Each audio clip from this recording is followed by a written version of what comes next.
अस्सलाम वालेकुम एवरीवन, कैसे हैं आप लोग। उम्मीद करती हूँ खैरियत से होंगे। जी अल्हम्दुलिल्लाह, मैं भी ठीक हूँ। आप सभी के साथ हाज़िर हूँ एक नई ब्लॉग के साथ, एक नई टॉपिक के साथ, एक नई शुरुआत के साथ।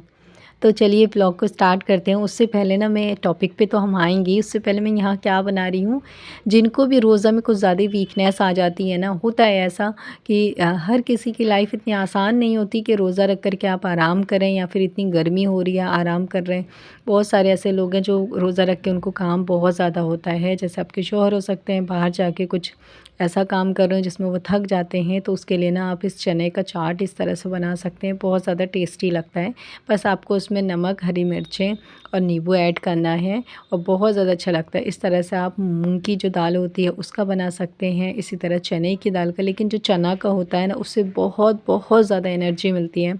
तो मैं आपको यही एडवाइस करूँगी कि आप चना का बनाएं। चना का बहुत ज़्यादा अच्छा लगता है खाने में भी, और एनर्जी तो लाजवाब आपको मिलती है। अगर आप इसको सहरी में लेना चाहते हैं तो सहरी में भी ले सकते हैं सेम इसी तरह। बस आपको सहरी में मिर्ची इतनी नहीं डालनी होगी। वैसे तो अफ्तार में भी इतनी मिर्ची नहीं खानी चाहिए, लेकिन मैंने थोड़ी बहुत मिर्ची डाली थी उसमें अपने टेस्ट के लिए, क्योंकि मुझे मिर्ची वाले खाने थे इसीलिए। तो पूरे दिन हम कुछ नहीं खाते हैं, तो शाम को थोड़ा मन होता है कि कुछ चटपटा सा खाएं।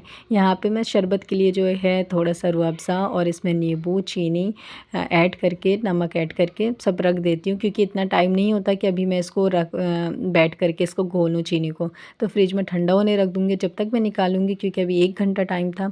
जब तक ये अच्छे से जो मेल्ट हो जाता है चीनी, और फिर मैं एक बार इस तरह से बॉटल को हिला करके जितना पानी मुझे रखना होता है मैं रख लेती हूँ। तो अभी जो है मैं इसको फ्रिज में फिर रख दूँगी।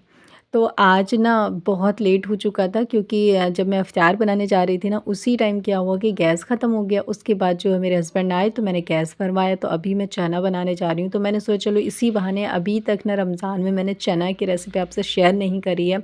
तो आप अपनी डाइट में ना चना ज़रूर से रखा करिए, ज़रूर से रखा करिए। आप कुछ रखें या ना रखें, चना एक ऐसा मतलब कि खाने का एक चीज़ है जो कि रोज़े में आपको बहुत ज़्यादा एनर्जी देता है। आपकी जो बॉडी होती है जो वीक हो जाती है रोज़ा रखते-रखते, वो एनर्जी बहुत ज़्यादा आपको देता है।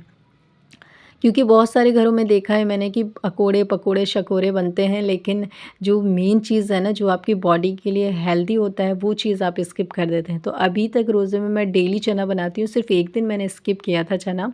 वो भी चना मैंने इसलिए स्किप किया था क्योंकि चना बहुत दिन का बचा-बचा रख चल रहा था और वो ख़त्म नहीं हो पा रहा था। तो मैंने सोचा कि 1-2 दिन स्किप किया जाए। तो एक दिन मैंने सिर्फ़ स्किप किया चना, इसलिए मैं आज चना बना रही हूँ। तो इसमें मैं बहुत सिंपल चीज़ें ऐड करती हूँ और बहुत जल्दी ये हो जाता है। आपको ज़्यादा मसाला-वसाला ऐड करके नहीं बनाना है, ज़्यादा मिर्च मसाले वाला नहीं बनाना है, नॉर्मल सा रखना है। इसको ना ये बहुत तरह से बनता है वैसे तो, लेकिन आप 2 तरह से बना सकते हैं। एक तो आप नमक डाल के सिर्फ़ उबाल लें, उसमें नमक, मिर्ची, हरी मिर्च डाल के आप जो उसको खा सकते हैं। अगर दूसरा तरीका यही होता है जिस तरीके से मैं बनाई हूँ, प्याज, हरी मिर्चें, टमाटर ऐड करें, धनिया ऐड करें, नमक ऐड करें, आप इस तरह से भून करके मसाले को इसमें चना डाल के, इसमें पानी डाल के सीटी लगा दें। फिर ये जब सीटी खुल जाएगा, जब वो चना गल जाएगा, फिर आपको एक बार और भून लेना है अच्छे से, ताकि चना जो है अच्छे से भुन जाएगा, तो फिर टेस्ट में अच्छा लगेगा। तो मैं एडवाइस करूँगी कि आप ना चना ज़रूर से रखा करिए। आप ऐसा कोई काम करते हैं ना रोज़ा रख के जो मेहनत वाला है, और आपको उसमें बहुत मेहनत लगती है, आप थक जाते हैं, एनर्जी नहीं रहती बॉडी में, तो आप चना रोज़ाना जो है इफ्तार में ऐड करिए, और कच्चा चना भी करिए और पका हुआ भी, जिस तरह से मैंने बताया उस तरह से भी करिए। तो व्लॉग में मैं क्या-क्या करूँगी वो सब रूटीन आपको देखने के लिए मिलेगा। आज पूरा मुझे खाना सहरी खाना और सहरी भी बनाना है, यानी कि जो भी बनाऊँगी वो सहरी में भी यूज़ होगा और इफ्तार भी बनाना है। तो सब कुछ देखने को मिलेगा क्या-क्या बनाती हूँ। तो प्रॉपर आपको वीडियो देखना है। नए चैनल पे विज़िट करें तो वीडियो को लाइक, चैनल को सब्सक्राइब करके ज़रूर जाइएगा। तो चलिए टॉपिक पे आ जाते हैं। तो आज का मेरा जो टॉपिक है वो ये है कि कई सारे घर में कई सारे हाउसवाइफ़ के साथ ये चीज़ होती है। मैंने ख़ुद भी देख रखा है कि उनके हस्बैंड उनको इज़्ज़त नहीं देते हैं, रिश्तेदार इज़्ज़त नहीं देते हैं। पहली बात तो बात यहाँ आ जाती है कि आपके हस्बैंड अगर आपकी इज़्ज़त नहीं करते तो फिर कोई नहीं करता है। सेम वही चीज़ है कि जब आप अपने शौहर की इज़्ज़त नहीं करते तो आपके घर वाले, आपके फैमिली मेम्बर कोई इज़्ज़त नहीं करेगा। लड़कियों के साथ भी यही होता है कि एक औरत की जो इज़्ज़त जब तक उसका शौहर नहीं करेगा तो ना ही तो उसके बच्चे करेंगे, करेंगे, ना ही उसके रिश्तेदार करेंगे। तो बहुत ज़्यादा जो आपके घर में ये जो प्रॉब्लम है ना कि इज़्ज़त आपकी नहीं हो रही, आपके शौहर इज़्ज़त नहीं कर रहे, आपके रिश्तेदार नहीं इज़्ज़त कर रहे, कुछ भी आके आपको सुना के चले जाते हैं, फिर आपके बच्चे भी इज़्ज़त नहीं कर रहे हैं। तो ऐसा क्यों होता है? और जिनके घर में ये चीज़ होता है उनको छुटकारा कैसे चाहिए? क्या ऐसा करें कि छुटकारा आपको मिल जाए? ये टॉपिक मैं इसलिए लेके आई हूँ क्योंकि कई सारे बहनें ना बहुत ज़्यादा परेशान होती हैं इस चीज़ को लेकर के कि उनके शौहर इज़्ज़त नहीं करते, चलो वो अलग बात है, लेकिन दूसरे लोग भी आकर के उनको बेइज़्ज़ती करके जाते हैं। फिर ये कि जब एक माँ अपने बच्चों को कितने प्यार से पालती है, सब कुछ उसका केयर करती है, वो बच्चे भी उनसे बदतमीज़ी करने लगे, उनकी बात ना सुने, तो एक माँ को तकलीफ़ होती है कि हम इतना करते हैं अपने बच्चों के लिए, फिर ये भी। तो मैं आपको बताती हूँ कि ये जो शुरुआत कहाँ से होती है और आपकी क्या मिस्टेक है और आप क्या करें जो कि सब आपकी इज़्ज़त करें। सबसे पहली चीज़ कि आपके शौहर अगर आपकी इज़्ज़त नहीं कर रहे हैं, आपको तू तड़ाक बोलते हैं, आपसे बदतमीज़ी से बात करते हैं, आपको कहीं भी पब्लिक प्लेस में डाँटते हैं या फिर आपकी बेइज़्ज़ती करते हैं और ये चीज़ आपके रिश्तेदार को पता चल जाती है कि आपके शौहर के साथ आपका रवैया और आपके शौहर का रवैया आपके साथ कैसा है, तो फिर वो उसी लहज़े में आपसे बात करना स्टार्ट कर देते हैं। सेम उनका लहज़ा वही होता है जो आपके शौहर का आपके साथ होता है बदतमीज़ी वाला, वैसे ही आपके जो फैमिली मेंबर होते हैं उनका भी रवैया हो जाता है क्योंकि उनको पता होता है कि हम इससे इस तरह से बदतमीज़ी से बोलेंगे तो कोई रोक-टोक नहीं होगा क्योंकि इसका जो शौहर है वो खुद इससे ऐसे ही बात करता है, तो ये किससे जाकर के शिकायत करेगी। अब बच्चे कहाँ से सीखते हैं? क्योंकि बच्चे माँ-बाप से ही हर चीज़ सीखते हैं। पहला जो स्कूल, ट्यूशन, पहला जो मदरसा होता है वो माँ-बाप होते हैं। जब आप अपने घर में अपने बच्चों के साथ जिस तरह से बात करते हैं, जिस तरह से रहते हैं, जिस तरह से बोलते हैं, आपस में भी और बच्चों के साथ भी बच्चे वो चीज़ कैच करते हैं और वही चीज़ वो रिपीट करते हैं, वही उनके दिमाग में जाती है।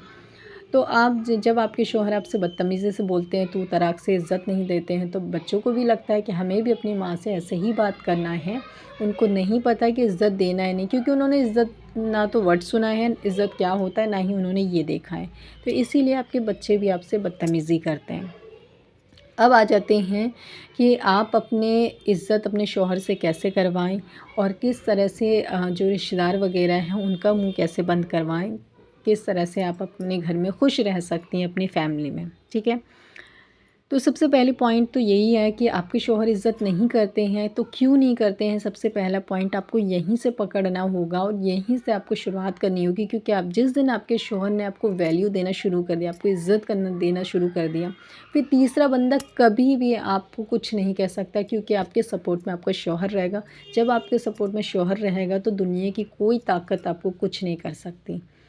तो सबसे पहली आपकी जो पॉइंट है ना वो यही होना चाहिए कि आपका शौहर आपको इज़्ज़त क्यों नहीं देता है, ऐसी कोई मिस्टेक है आपकी जो आपने गलती कर रखी है या फिर आपका कोई रवैया ऐसा है जो उनको पसंद नहीं या फिर आप कुछ ऐसा करते हैं जो उनको आदत आपकी अच्छी नहीं लगती, तो इस चीज़ को आपको सुधारना होगा। अब आ जाते हैं शौहर के ऊपर कि अगर शौहर ही आप मतलब सही हैं अच्छे पॉइंट पे, क्योंकि हर लड़की हर औरत नहीं होती गलत, कभी कभी आदमी गलत होते हैं, तो आप जो है अपनी ज़िम्मेदारी सारी उठाती हैं लेकिन आपके शौहर ही मतलब कि आपसे बदतमीज़ी से बात करते हैं, तो आपको एक ही पॉइंट अपनाना है कि आपको ना कम बात करनी है, आपको अपने शौहर से उतनी बात करनी है जितनी ज़रूरत हो, यानी कि जो चीज़ वो पूछ रहे हैं, जो मांग रहे हैं वो चीज़ें देनी है। इसके बाद आपको कम बात करना है। जब आप इस तरह से करेंगे ना 3 ही 4 दिन होंगे या कुछ ही दिन होंगे कि आपके शौहर आपसे ज़रूर ये पूछेंगे कि आखिर तुम्हें क्या हुआ है, तुम क्यों नहीं बात करती हो, तुम क्यों नहीं बोल रही हो। तो आपको जो है ना फिर अपना पॉइंट रखना है और आपको कहना है कि मैं जो है बात करके बोल करके क्या करूँगी, जब मैं बोलती हूँ, जब मैं बात करती हूँ तो मेरी बातों का मेरा कोई वैल्यू नहीं है इस घर में, ना ही तो बच्चे इज़्ज़त करते हैं, ना ही आप करते हैं, ना ही रिश्तेदार करते हैं। आप जिस तरह से मेरे से बात करते हैं बदतमीज़ी से, उसी तरह से बच्चे करते हैं, उसी तरह से रिश्तेदार करते हैं। तो फिर क्या फ़ायदा मैं बोलूँ। तो जब आप इस तरह की बातें कहेंगे ना तो ये एक पॉइंट ऐसा रहेगा कि जब आपके शौहर को एहसास हो जाएगा कि हाँ वाक़ई में उन्होंने गलती करी है और अब तक जो कर रहे थे वो गलती कर रहे थे वो, फिर वो आपसे इज़्ज़त से बात करना शुरू कर देंगे और जिस दिन उन्होंने इज़्ज़त से आपको बात करना शुरू किया उस दिन आपके बच्चे, रिश्तेदार सब आपको इज़्ज़त देना शुरू कर देंगे। तो आई होप कि आज की वीडियो आपको अच्छी लगी होगी और जिनकी भी सिस्टर की ये प्रॉब्लम है एक बार ज़रूर से मेरी बातों पे अमल करके देखिएगा। इंशाअल्लाह आपकी प्रॉब्लम ज़रूर सॉल्व हो जाएगी और आप छोटी सी फैमिली, छोटे से घर में खुश रह पाएंगे अपने शौहर के साथ। जल्दी मिलती हूँ। अल्लाह हाफ़िज़।